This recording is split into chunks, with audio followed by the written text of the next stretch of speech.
Hello friends, இன்னைக்கு பூரிக்கு உருளைக்கிழங்கு மசாலா செய்ய போகிறோம். அதுக்கு இப்போ தேவையான பொருள்லாம் எடுத்து வச்சுக்கோங்க. இஞ்சி பூண்டு பெருஞ்சீரகமும் மிக்சியில் ஓட்டி எடுத்து வச்சுக்கோங்க. ஒரு கடாய் வச்சுங்க. அதில் தேவையான அளவுக்கு எண்ணெய்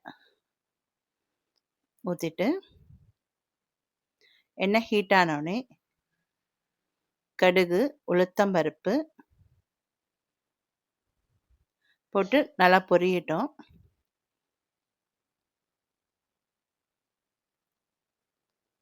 பொரிஞ்ச உடனே கடலப்பருப்பு ஒரு 2 ஸ்பூன் சேர்த்துங்க.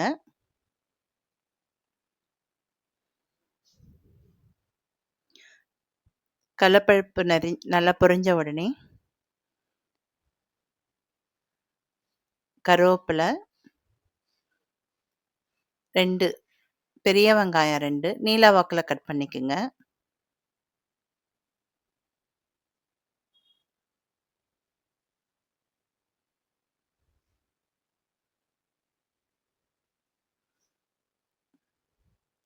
அதை நல்லா வதக்கிக்குங்க. கொஞ்சமாக உப்பு சேர்த்துங்க.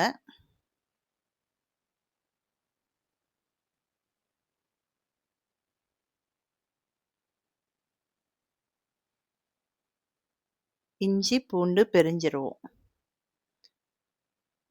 3 குக்கரில் இடித்து சேர்த்துங்க. அதுக்கு ஒரு தக்காளி, நான் ஒரு 4 பச்சை மிளகாய் சேர்த்துருக்கேன். ஒரு கேரட், 3த்தையும் எல்லாத்தையும் போட்டு நல்லா வதக்குங்க. ஒரு ஸ்பூன் மஞ்சத்தூள்,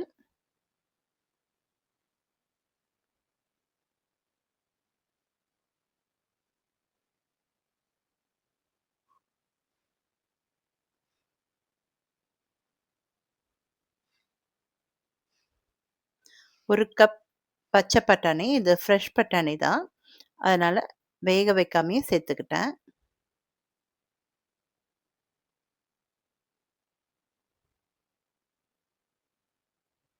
பச்சை பட்டாணி கேரட்டை வேகிறதுக்கு கொஞ்சமாக தண்ணி விட்டு வேக வச்சுக்கோங்க. அப்புறம் ஒரு 3 உருளைக்கிழங்க வேக வச்சு தோல் உரித்து மசிச்சு வச்சுருக்கேன், அதையும் சேர்த்துக்குங்க. கொஞ்சமாக தண்ணி விட்டு அது நல்லா கொஞ்சம் மசியறதுக்காக போட்டு நல்லா உருளைக்கிழங்கு காய்கறி எல்லாத்தையும் போட்டு நல்லா கிளறி வைங்க.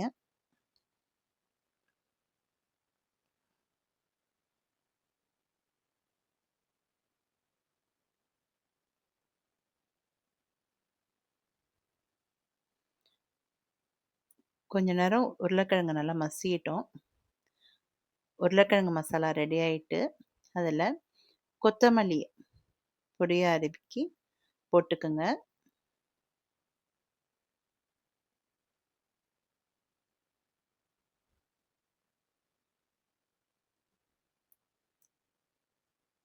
ஒரு 5 நிமிஷம் கொதிச்ச உடனே மசாலா கொஞ்சம் கெட்டியாயிடும். சுவையான பூரி மசாலா ரெடி.